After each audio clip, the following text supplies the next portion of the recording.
Hi, it's Tom from bkmnutrition.com, and today I want to talk about the biggest enemy that you're going to face whenever you try to lose weight or lose body fat. Now, this biggest enemy is not someone you can actually fight. It is the presence or the being known as friction. Now, there's a really good book you can read to learn more about this. It's by Steven Pressfield. It's called The War of Art, and he talks about resistance. I talk about friction in my book, but they are similar things. It is the thing that stands in your way of accomplishing the task that you want to get done. So in Steven Pressfield's book, he's more talking about productivity and things to do with business and life. I'm talking about friction in terms of weight loss and fat loss.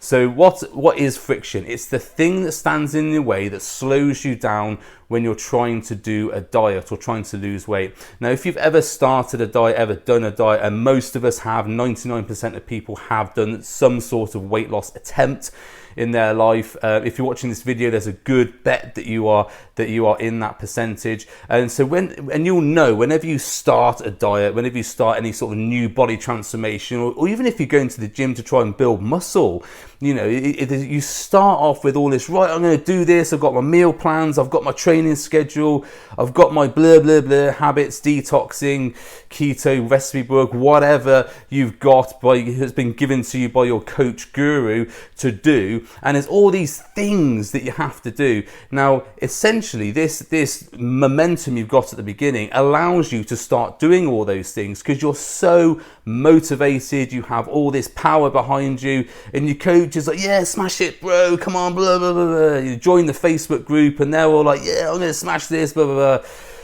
2 to 3 weeks down the line, and you've stopped posting on Instagram and Facebook your meals because you've gone back to what you were doing before. You stopped going to the gym because it was difficult to make time to do that, and you've made up some excuse, or you've legitimized the reason why you haven't done the diet and haven't stuck to it because your kid's schedule was out, or you had a breakup with your partner, or work was getting too much, or you just couldn't find time to go to the gym, or the diet was too tough. All these things. Now, they all may be legitimate reasons, but they are also justifications for why friction got on top of you and you weren't able to deal with that. So this video is designed to give you some idea about that and to give you an idea about how to deal with that so you can keep making that progress and keep that momentum up. Now, what you might not have got when you're doing the diet, and I've referred to it sort of in a loose sense right at the beginning of this video, is that whenever you start any sort of new diet or new routine or anything else,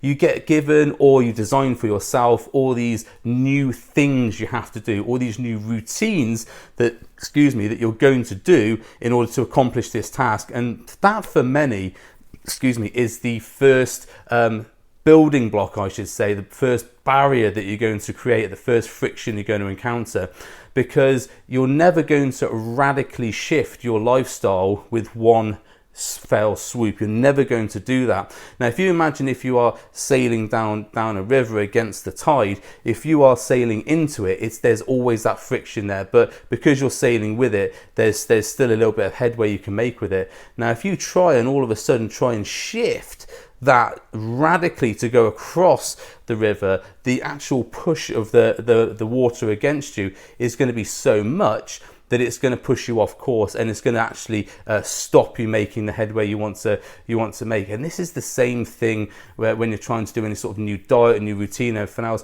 If you're trying to shift everything that you do in your life in one action, you're going to encounter massive amounts of friction, which is going to stop you doing that. So say, for example, if you've never been to the gym before and all of a sudden it's like, right, I'm going to go to gym 4 times a week for an hour, I'm going to do weights, I'm going to do cardio. Well, okay, you might go for the first couple of days and then you are absolutely broken afterwards. All your muscles seize up, you're exhausted from doing the cardio, you might have overeaten as a result of doing all the exercise and had these hunger pangs. That's quite a common thing to happen. Or on the diet sense of things, you've suddenly started all this keto or vegan type diet, which is a radical shift from what you're doing before, and you might make the meals up for the first couple of days, and then all of a sudden something happens, like you have to stay at work late, or you have to go pick your kids up from school late, or one of these things happen and you can't make the food for the next day, and all of a sudden, well, what am I going to do now? Because I haven't been able to make my food. What I'm going to do? I'm going to go to Greg's. I'm going to have a pasty or something like that. So then you start the friction starts to set in, you start diverting from your course. So these are all radical shifts that people try to do with all these diets, and what actually you need to do is to just make a 1-degree change. Now this is something that I talk about with my clients, and I talk about my programs. We're not talking about when we're starting, and I run a 6-week program, which is a sort of a foundation and a group program to sort of get people in the mindset. And what we do there, we don't shift them, right, we're going to do this much workouts, we're going to do this much cardio, we're going to have to eat these foods. The way I work it is I say, right, what foods do you like to eat? And then we construct the diet around foods they like to eat, but in a calorie deficit. So all you're doing is actually just reducing the foods they're already eating. Now that's a 1-degree shift, because people can do that. If they're eating, 5 chocolate bars a day, if you say, well, let's just eat 3 chocolate bars a day, and if they do nothing else, they've actually reduced their intake by 200 to 300 calories because they've stopped eating 2 chocolate bars a day. Most people can do that. They can do that 1-degree shift. And if they can't, maybe their motivation isn't actually there to do the diet in the first place. And that's something you've got to think about. Sometimes you're not ready to diet. Sometimes you're not ready to make that change. Or sometimes pushed into it by your mates or the new year or whatever. But let's say you do want to do it. And most people can do that 1-degree shift. Now, if you're eating foods that you like, but in a calorie deficit, that's going to be much easier than, say, changing over to a keto or vegan type diet, which is a massive shift from what you're doing before and requires massive food prep. And that is also going to be an issue if you're a very busy person, if you have a family. I have a family, I have 2 businesses to run. I find it quite difficult to prep all my food, so I do it in bulk, and I make sure I've got 2 to 3 meals in the fridge because if I'm very busy in the day, all I do is take the next one out of the fridge and just heat that up.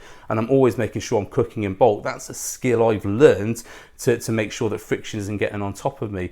Or I know how many calories I need to eat for a meal, so I go out and get those calories from a takeout meal or from a ready meal that you can get in a shop or something. So that's the way I cope with that friction. There's going to be loads of different ways you can cope with your friction. Hitting the calories is going to be one of those things. So the friction that might present would be food preparation time. That might be difficult if you've got to prepare all this food from scratch and it's all new food you're not used to preparing. If you are having to do new daily rituals, such as going to the gym every day, walking for 20 minutes a day, which is something I do encourage. I do obviously encourage people to go to the gym as well or do some exercise. If you are having to do all these habit logs and tracking logs, which a lot of people get their clients to do, making sure you're tracking all these 10 things you're doing every day, that can be a massive thing to change. If you want the 1-degree shift, just go for 1 20-minute walk a day. There's your habit straight away. And once you've started doing that and you're comfortable doing that, build on it. Okay, let's try and drink 4 litres of water a day, etc., etc., etc. You build it up as you go. You don't try and do loads of things all at once. Stress from work, from family, from friends inviting you to go out and you're not sure you can fit those things into your diet, that's all friction that you have to cope with. You can't make time for exercise because of your work. Now actually, if you think about this logically, you always can make time for exercise, because a lot of us sit on our phones a lot of the day surfing Facebook, or we sit at home watching TV. So there is actually time to make for exercise.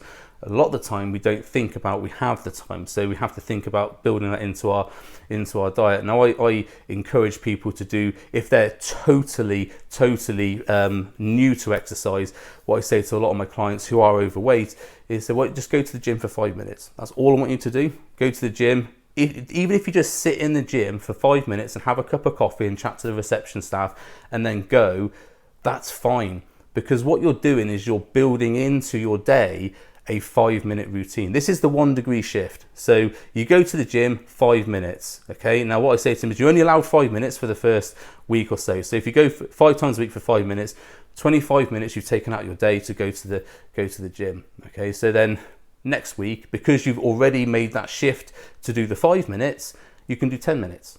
And then the next week you can do 15 minutes, and all of a sudden you're going on the treadmill for 45 minutes regularly, or you're training in the gym regularly for 45 minutes with weights. But you've got to build that up. You're not going to do that right from the start. You're not going to go in and smash the weights and smash the cardio for an hour at a time right from the start, because if you do, like I said before, you're probably going to do yourself an injury and you won't want to do it again. So we've got to build up those 1-degree shifts. That's how you work with the friction coming against you, which is your normal daily life, your normal habits that you follow. They're all working against you if they're not productive habits. So If your normal daily habit is to sit in front of the TV for 2 hours in the evening, well, yeah, of course you could go to the gym for that time. You could go for a walk, you could go for a run or whatever. But if you decide I'm going to go for an hour's run and not do your hour's TV, that's a massive shift. So you just go for your 5-minute walk and then you build that up, same as the gym. So the way that friction works is it gradually erodes you down. So you might start with all this momentum, like I said before, and the friction gradually erodes you down. So after a week or so of preparing the meals, going to the gym, blah, blah, blah, doing all this stuff, gradually those things start to ebb away. You start to not prepare your meals and you start to get takeouts instead, or you have one takeout and then you realize, oh, actually it's easier to have takeouts than it is to prepare my vegan, keto, low calorie, whatever meal, and then you start having that again, and because it hasn't harmed your physique having the one, it then becomes a 2 and a 3, and then all of a sudden you're back to where you started from. If you don't go to the gym one day, you don't tick that box, and then you think, actually I didn't go to the gym, I actually like that, but I'm going to the gym 3 times a week. All of a sudden that becomes 2, that becomes 1, and then all of a sudden you're not going to the gym at all. And what this does, the friction gradually slows you down, and like a rolling stone, if it keeps rolling, it will keep rolling. If you put enough friction on it, it will stop rolling, and then trying to get that stone moving again, that momentum moving again, is incredibly hard. Now, when I talk about my prison diet and the prison mentality in terms of diets and nutrition and stuff like that, it's the same thing. If you break out of prison, you've taken away that sort of motivation that people have been giving you to, do the cardio, do the diet, everything else. You break out, you don't want to go back to that. And especially if you are on a restrictive diet or one of these things you don't like, and that friction has slowed you down and stopped you, all of a sudden you think, well, actually, I quite like it not doing the diet. I quite like it not doing the cardio, not doing the training. Okay, I'm going to get maybe fatter because of it, but actually I'm not missing the fact that I've had to put myself out and put myself in these uncomfortable situations, because you're not doing the 1% shift. If you're thinking about, well, I'm just going to the gym for 5 minutes a day, I'm just going to change one meal a day, I'm going to reduce my chocolate bars by 1 a day, all those things are gradual shifts, and they're votes for your leaner lifestyle. So you start in this position. If this is the position you're normally going to go to, this is the route you're normally going to go to, you start moving off, and then gradually you start to become to this new direction that you want to take. And that is the votes for the leaner lifestyle. You cast them every single day, but you work with the friction. The friction maybe member is coming against you. It's your lifestyle, it's the habits, it's your environment, all these things that are influencing you. They're moving against you. So you still move against that tide, but gradually going one into another direction. And before you know it, you are over here, and this is where you were, and you've made a massive shift in your lifestyle. And you're not sure how you've done it, but now you're eating cleaner, for want of a better word. You're eating less calories, you're going exercising more, and you're enjoying it because you've done all these things, you've built them up gradually, and now you're enjoying that sort of lifestyle, whereas your other lifestyle over here is something you can't envisage being there. Now, I've had a couple of clients I've done this with, and it takes about sort of 6 months to really sort of build those habits in and really build that consistency in.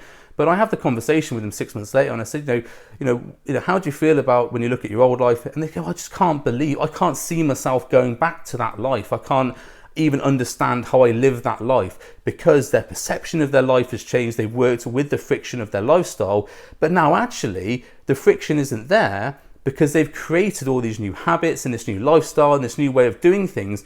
Then actually the friction that was stopping them doing that in the past is not really there.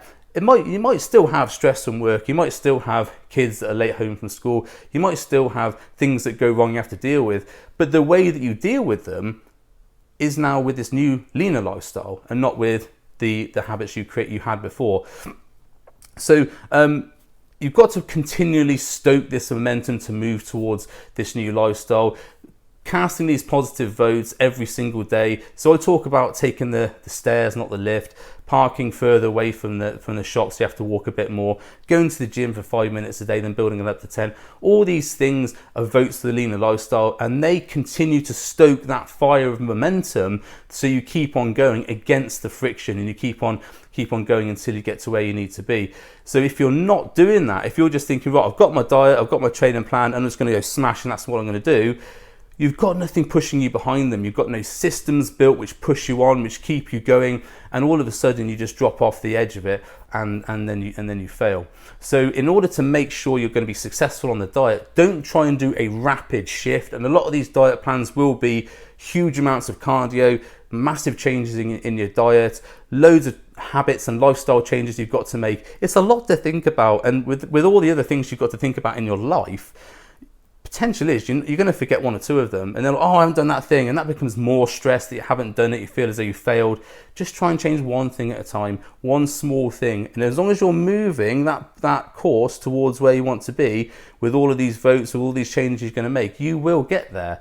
Maybe not as fast as someone who's done, say, the Biggest Loser type situation, but when you look at the Biggest Loser, they tried to do a reunion of that show, and 75% of people had actually put all the weight back on again, because they tried to do a massive shift right at the beginning. Yeah, they lost the weight, but as soon as they come out of that sort of prison mentality, that prison of activity and nutrition, as soon as they come out of it, they didn't have the systems built. They hadn't done the 1 degree change, so they had nothing. They were literally paddling without up the creek without a paddle is the phrase, isn't it?